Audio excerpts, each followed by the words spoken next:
I shared at a dinner last night that, mental health is something really personal to me. I've struggled with suicidal depression since I was younger. And, for those people that have never experienced that before, it's like going to hell. It's a horrible feeling. And sometimes it feels like there's no way out. And the practice that you guys are about to learn, through the founder of it, Byron Katie, has been something that's been extremely effective for me in terms of getting me out of my suffering and, my mental hell and anguish. So I'm really excited for you guys all to hear about this today. And let's kind of begin where we started today. So take out your chopsticks out, drum roll, please. And then standing ovation for Ariel Ganz. Thank you. So mental health is predicted by the World Health Organization to be the leading cause of disease by 2030. And already it's driving, all leading causes of death, from cardiovascular disease to suicide, diabetes, stroke, etc. COVID-19 has a doubled risk of hospitalization or death with depression. And like Ben shared, for me, it's also very personal. And I've experienced a lot of anxiety and suicidal thoughts and depression since I was a child as well.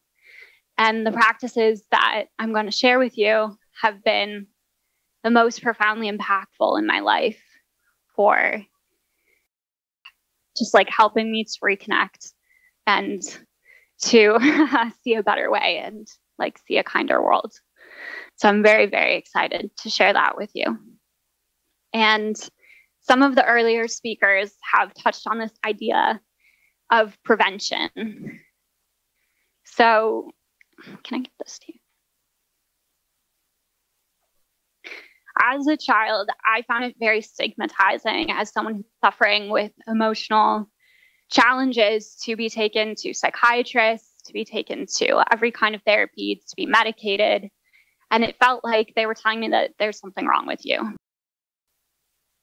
And what I love so much about these practices that I'm going to share with you today is that they're not just about fixing depression, fixing anxiety, fixing disease.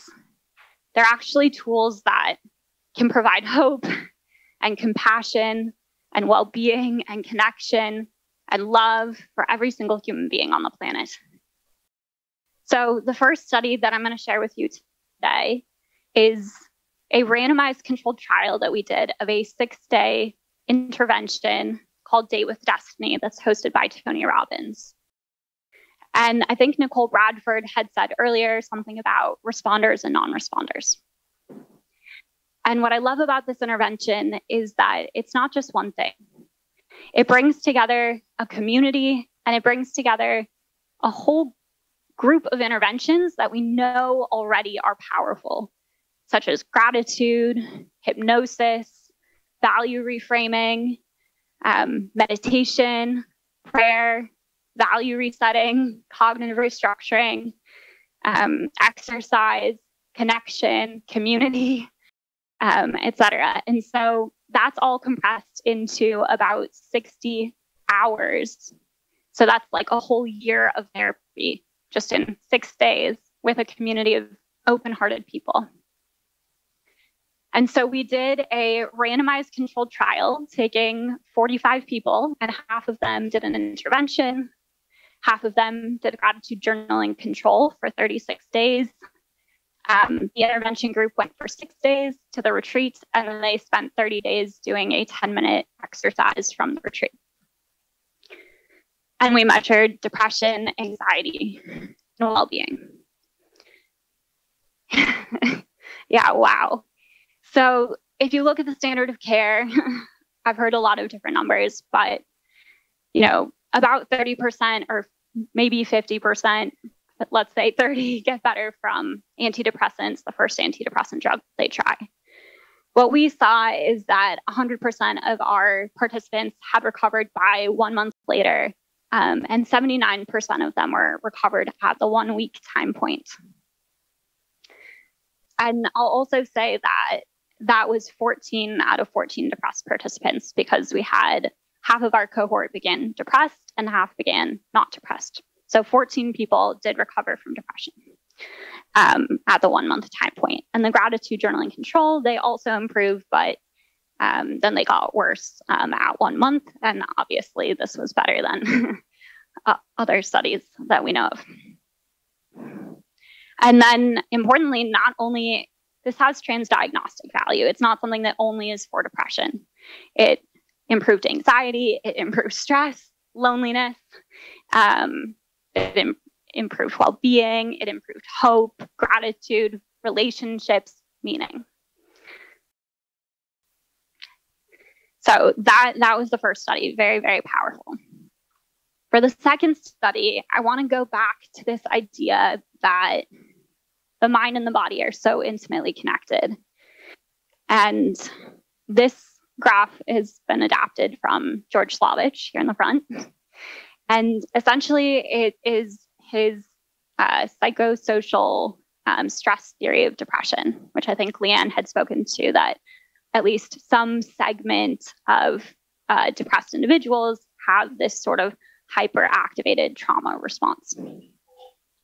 But what's so interesting is that our thoughts actually change the way that we experience the world, and it also changes our biology. It changes the effect of our environment on our physiology.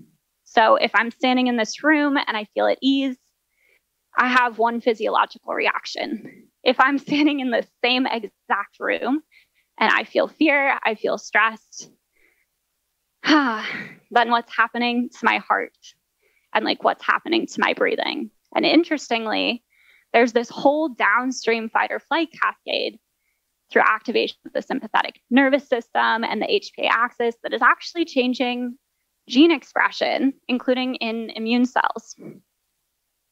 And that can, okay, next. So the practice that you're going to learn today, very shortly from Katie, is called the work of Byron Katie. And it's also called inquiry-based stress reduction. And it's so beautiful because it changes the way that people see the world. So I'm going to let Katie speak to this in the interest of time. So what's really cool, though, is that this practice restructures threat beliefs to non-threat beliefs. It helps people to go from this whole biological fear response to an environment to a love and safety response to the same environment. And I'll also note that Shahar Lev-Ari, who is also in the room, has been a pioneer of this research. And these are just 3 of 15 studies that he's published on this topic. So it's not just our work that shows dramatic, large, lasting results in depression, anxiety, well-being, etc. So we measured millions of data points in 50 people as they went through a 9-day school for the work with Byron Katie. And we profiled them longitudinally from, day 1, day 9 of the retreat, all the way through 14 months after the retreat. And we performed like highly, highly deep multi-omic profiling, looking at just everything under the sun, as well as mental health. So what we saw lasting improvements in depression, huge, huge, huge, powerful changes. So we saw that about 90% of our cohort recovered from depression in 9 days. And what is so much more meaningful than that is that it lasted for over a year. And not only did it last for over a year, but you can see that they're just getting better and better over time.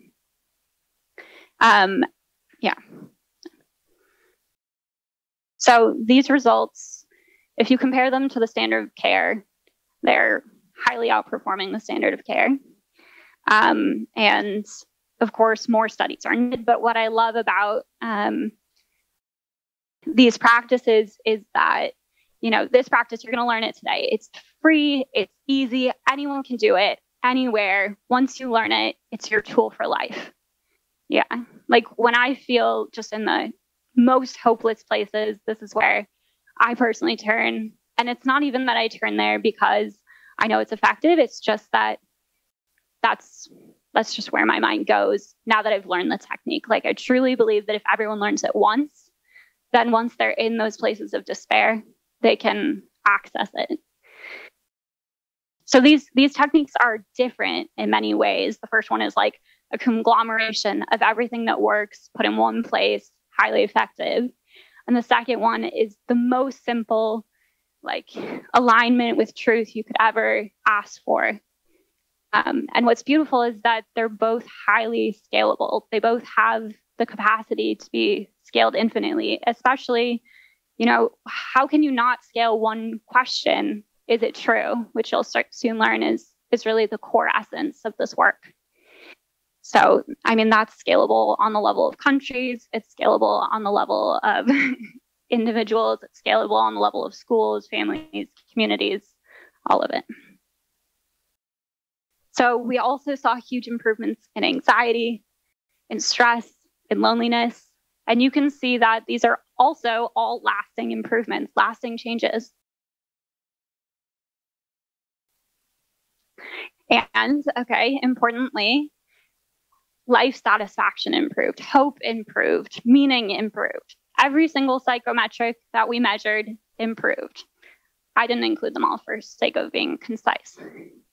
But these people are having profound improvements in their mental health. And I can see it too. We followed up with our participants, and one of the women I didn't recognize because she looked so young. She just looked so young. And then also there's a student in our lab, Manuel, who's now looking to see whether we can actually reverse biological aging with some of these interventions. He's in the early stages of planning trials. So in addition to the psychology, we also looked at all of this biological stuff. So how are you using your genetics? What is your metabolism like? Lipids, we measured, thousands and thousands and thousands of molecules. And for the sake of time, just to summarize, what we found is, we found changes and improvements in pathways relating to addiction, to pain, to wound healing, to cancer, to antiviral pathways. We saw, lipids across the board, so many interesting changes. And I thought the addiction one was interesting in particular because it's this gene that just overexpressing this one gene, delta phosphate, can cause mice to overeat and overconsume drugs. And we saw that went down and stayed down. So here are some of the testimonials from participants. So, they say, I have a sense of joy, calm, and interest, which I've never in 49 years felt. This person says it's way more helpful than psychotherapy. So thank you so much. And I just want to acknowledge all the people in this room, especially who have contributed to this research. First and foremost, of course, starting with Mike Snyder for being the most open-minded, professor in the entire world to take on this kind of work that, it may not seem at first like mental health care, but I think we're entering an era where we recognize that the wellness industry actually has a lot to offer. And the clinical mental health care industry is not working well. So it's very interesting to ask what is working very well in the wellness industry that people are pouring so much of their time and money, et cetera, into, and how can we clinically validate some of those solutions and integrate them into clinical mental health. So thank you to Mike. Thank you to Ben Rolnik. And, he spearheaded this research with me, and I'm very, very grateful to him for just being there for that. And also, I just want to ask, if you were involved with the research, can you just stand up?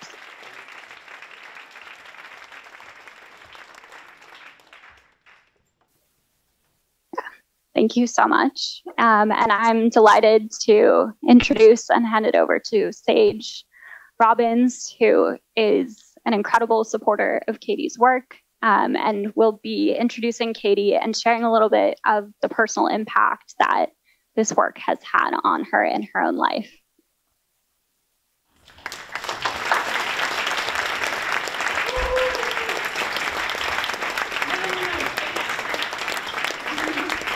Hi, thank you. Thank you, everybody. I wanted to thank Ariel and Ben just for the invitation to participate in this summit and the incredible invitation or incredible privilege to be able to introduce Byron Katie and share my own experience and honestly continued transformation of the work. To give you context, my husband and I, we met Katie close to, probably 20 years ago. We invited her to come and speak at one of our events in Prague. And Katie demonstrated the work there, like she'll be doing with you today. And at that time, in my own innocent, arrogant, I know mind, I thought to myself, oh, I do this. I do inquiry. I don't need this. So I pushed the practice aside, and as life often does, life had its way with me that guided me back to the actual practice itself. My husband and I, Tony, we were traveling close to 280 days a year, and we were doing events back to back, traveling the globe, while simultaneously on a path to start a family. During this period of time, I had had multiple miscarriages and was doing cycles of IVF. One day I walked into our fertility doctor and he sat me down and he said, Sage, he said, I'm sorry to tell you this, but I believe you have less than 1 in a million chance of ever carrying a child. And so the drive home, I felt terror. I felt waves of all sorts of emotion, but it was the thought, it was the belief that I wasn't going to be able to carry or have a child that led me back to the work. For those of you who are not familiar with the work, as Ariel had shared, it's 4 questions and a turnaround. And that day, I sat in meditation with these 4 questions, and it was extraordinary. It struck me that I wasn't thinking of the answers. As I asked the question, I was being shown. And it was like these internal knots of mind, one by one, were being undone. I sat there in a state of grace. I had tears pouring down my face. And where there was resistance and stuck energy, all of a sudden I started to feel ease. Where there was complete sadness and loss, I experienced joy. And peace literally replaced the pain. From there, I was obsessed. And I started to do worksheet after worksheet. My husband teases me that I could probably wallpaper our house with the amount of worksheets that I've done over the years. And on the baby front, even though there was loss, even though there was challenges, it didn't mean what it used to mean. It didn't have the same grab. It didn't have the same hook. I was curious. I was grateful. And to share, just to give a little update, my husband, after a 20-year journey, my husband and I had our first child together a 1.5 years ago. Yes.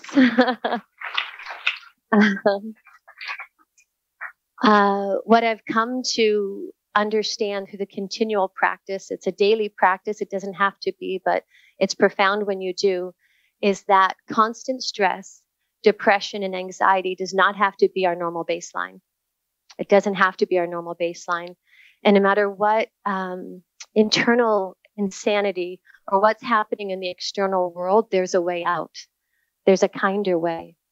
Mental health for me has become more about flexibility, ease, clarity.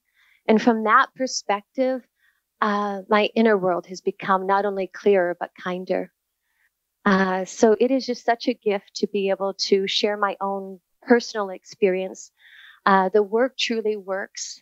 You know, I remember before I started this practice, I was seeking always outside myself. I was looking for the therapist, the right book, the guru, something that was going to give me my freedom. And what continues to humble me every single day as I do this is the answers are inside. We become our own inner therapist, and that is a liberation and a freedom. Every day I am amazed at the continual broader perception, understanding, connectedness, intimacy. Katie talks about how as we have judgments, we put stickies over life and over ourselves, over our beloveds. And as I've practiced this inquiry, one by one, those stickies come off. And it is so beautiful to see the beauty of this moment, to experience the beauty of this moment, to experience just the gorgeousness of existence, to fall in love again with our beloveds. And that continues to happen. That's not a one-time thing. It's just every day feels more new, feels more alive. And thank you for allowing me to share this. And Byron Katie, it is such a gift to be able to share and shine some shine on the sheer and utter impact of your life, never mind the profound transformation of your work. I love you. I'm so grateful to love you and adore you. And can we please have a warm welcome for the wise and beautiful Byron Katie.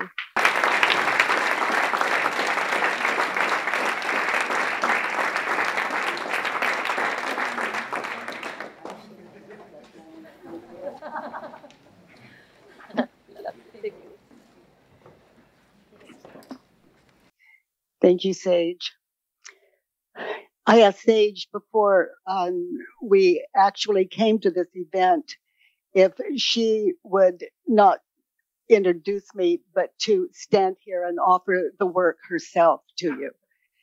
And with people who sit in the practice like this, thankfully, I become absolutely unnecessary. And that's the point. Unnecessary. Each of us. Freedom is our birthright. No one holds more wisdom than another. That's equal. And we can hear wisdom. We can read wisdom. We can occasionally experience wisdom. But the ego takes it over. It's like a tidal wave that comes and washes it out. Identity. Okay, so right here, then, we'd all agree there's suffering in the world. We have that in common. What a world. Now, the work is the way to identify the cause of your suffering. What is the cause of our suffering? It's what we're thinking and believing. So when we get still, you meditators, you get really still because that's what this work is about. It's about getting still and noticing. I have a worksheet. There are 6 questions on it, and it's a little late getting here, but I hope you receive it, this package, before you leave. You have them now? Okay, great. So they're handing them out. But it's a way to identify in any situation the cause of your suffering. And how do you end it? You question one belief at a time. And you don't have to remember them. They're on your worksheet. Where did they come from? Someone you didn't trust. It's you. And what you were thinking and believing. What you were thinking and believing. This is specific to you. That's personal. Okay, I love the way Sage phrased this, but when I do the work, when I begin to question one belief at a time from my worksheet, I don't know the answer. I mean, my ego could say, oh, I know. But I just thank it for sharing and wait for higher wisdom. And the questions are the invitation. And if your heart is open, if your mind is open, and you wait, you'll be shown. Where does it come from? Wisdom that we all share equally.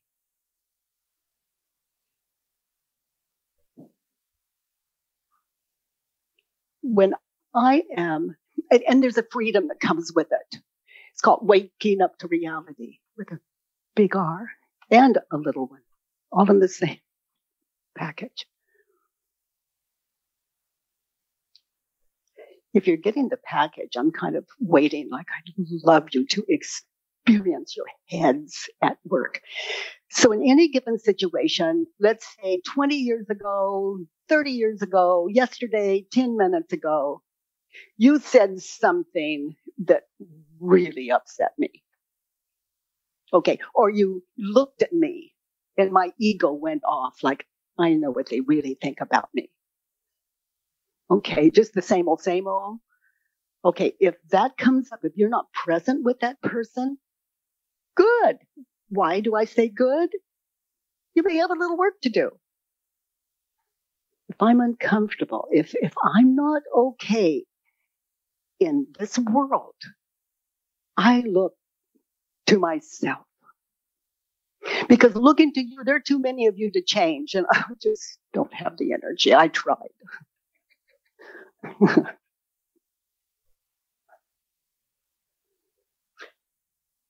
So this work is about looking to oneself.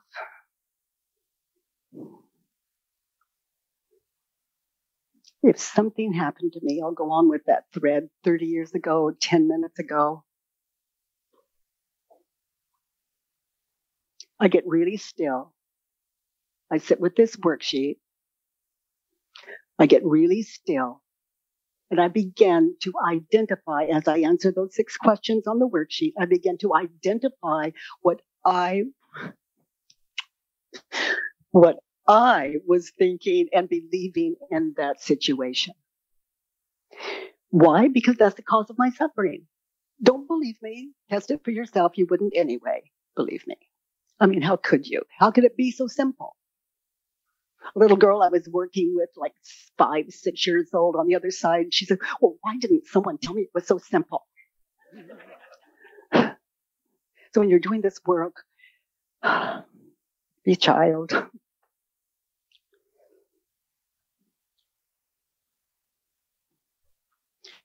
So the people I was with in that situation were so cruel, so uncaring, so unkind. It just upset me for months. Okay, so how could that be my fault? Okay, I don't know, but there's a way out. What was I thinking and believing about those people?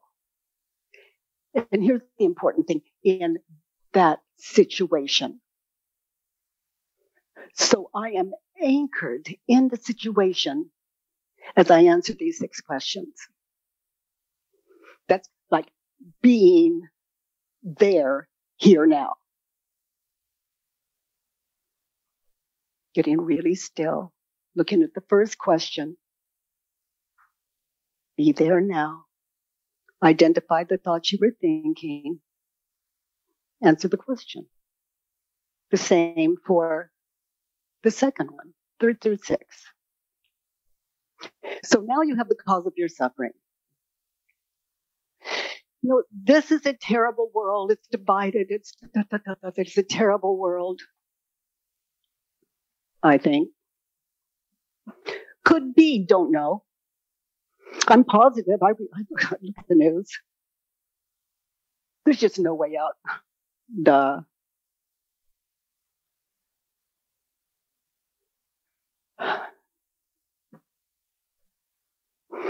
There's a way out. And it honors the world and it leaves us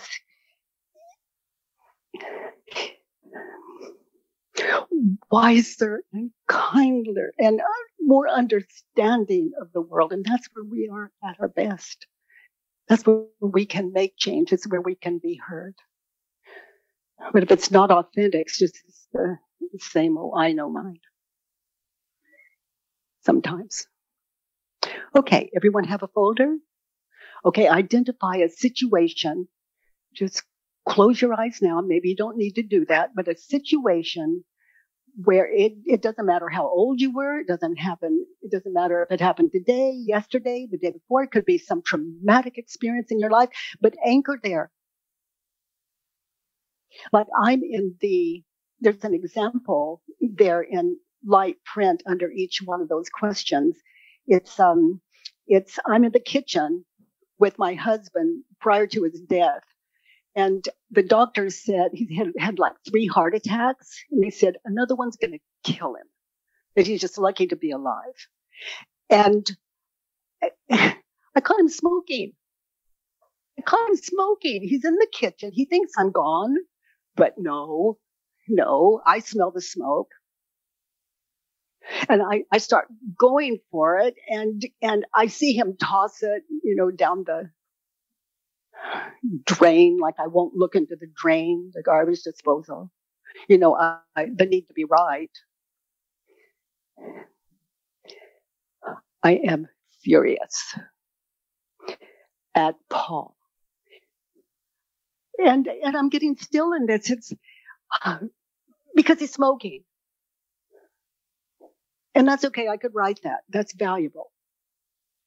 But then as I go in more deeply, what was it?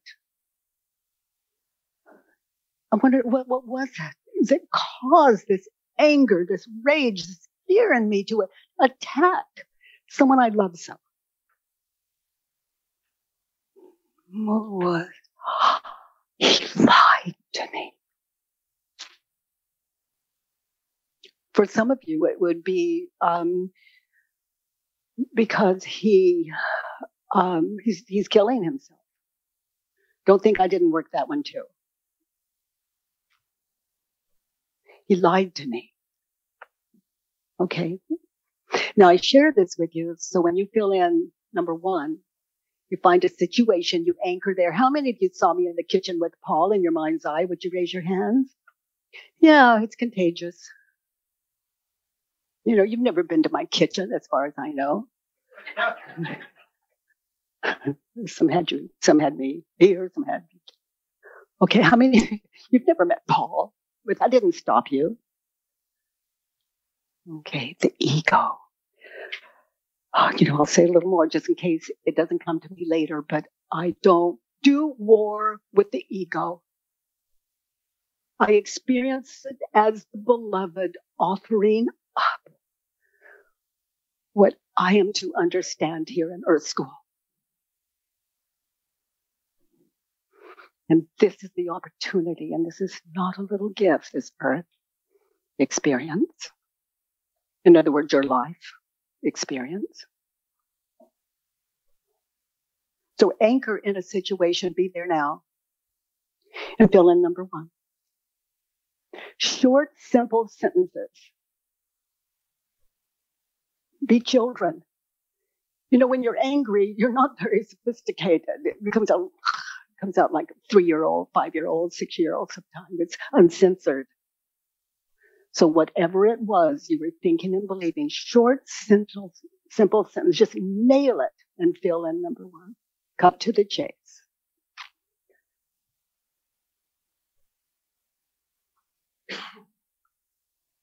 And look at the examples as you go so you can experience the simplicity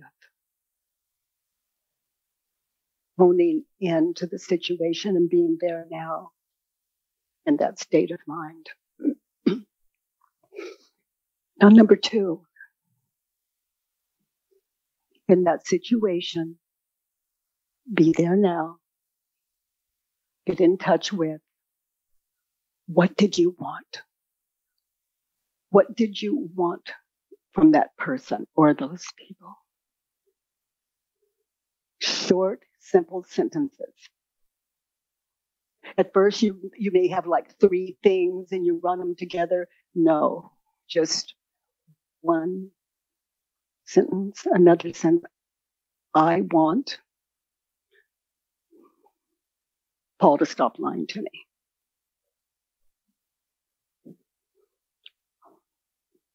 I want him to admit he's lying to me.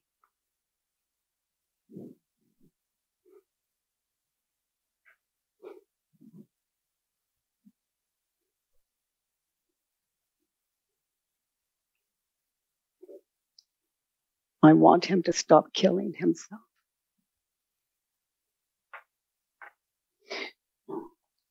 And it's important that I don't run these together, because the ego, as I said earlier, I respect 100%, and I listen and honor each thought, the simplicity, as I feel in this worksheet.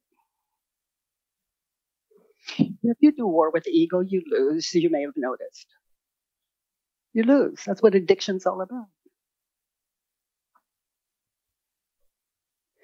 But to understand the ego,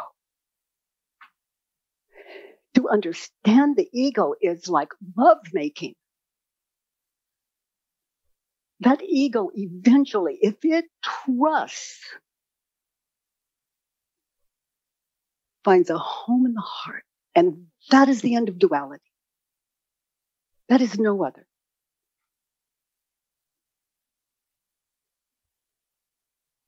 Home.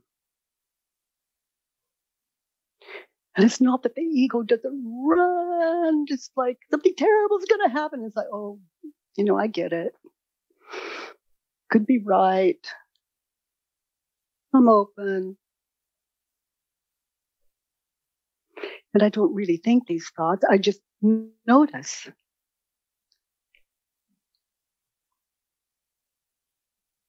I just notice, well, can you hear the little 3-year-old? Well, honey, it's okay. And the ego, being understood, it's at home in itself.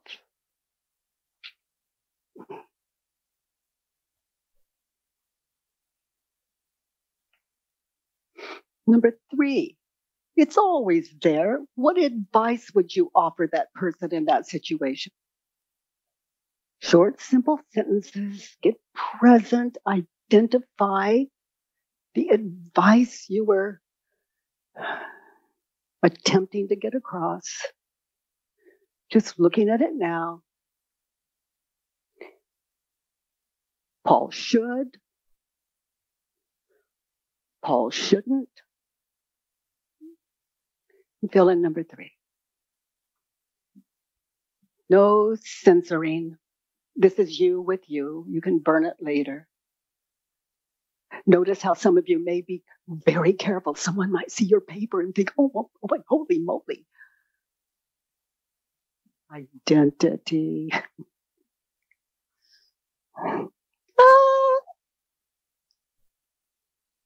It found me out.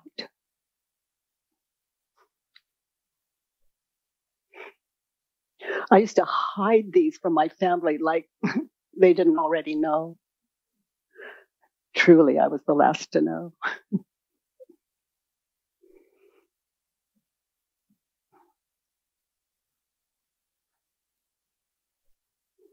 Okay.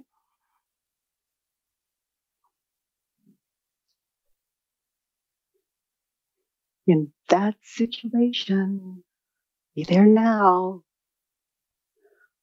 To be happy. This one's about happiness. To be happy. What do you need that person to think, say, feel, or do? What do you need from that person? It may sound like linked to I want, the second one, but no. What do you need to be happy? It was there. Short, simple sentences.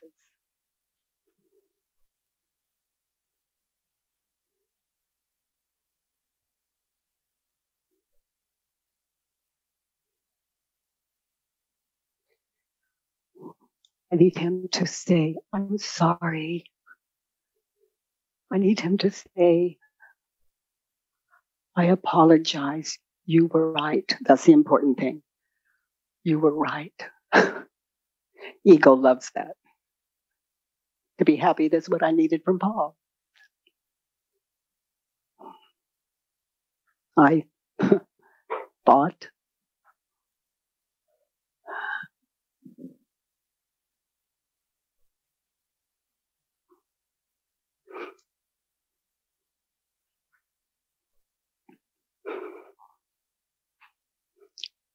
present, being there now. The ego has you in the past and future all the time. Anyway, you may as well anchor in one.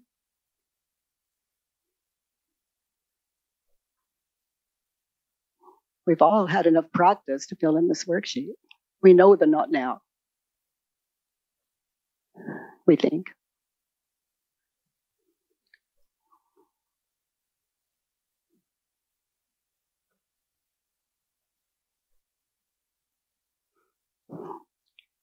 Number 5, Paul is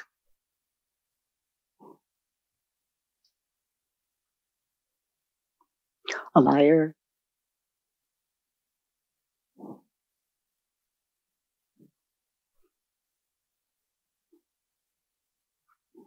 deceitful, uncompromising, mentally ill, and he's going to die. Not so funny at the time. Terrifying at the time. What was the cause of my terror? It wasn't Paul. It's what I was thinking and believing about Paul and myself. And more. Even beyond that. Okay, everyone feel caught up so far?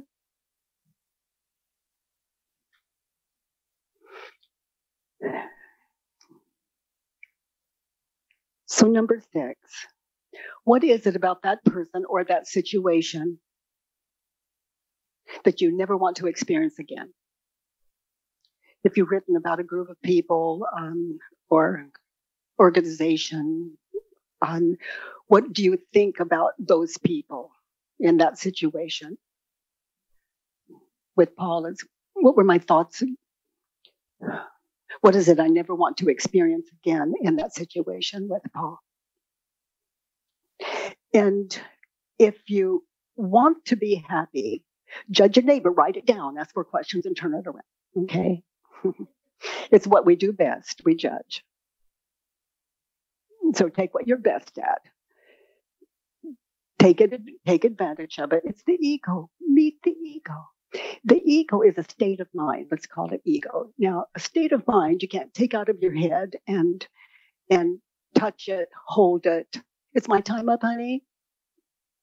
Okay, so thank you for your attention, and it's done.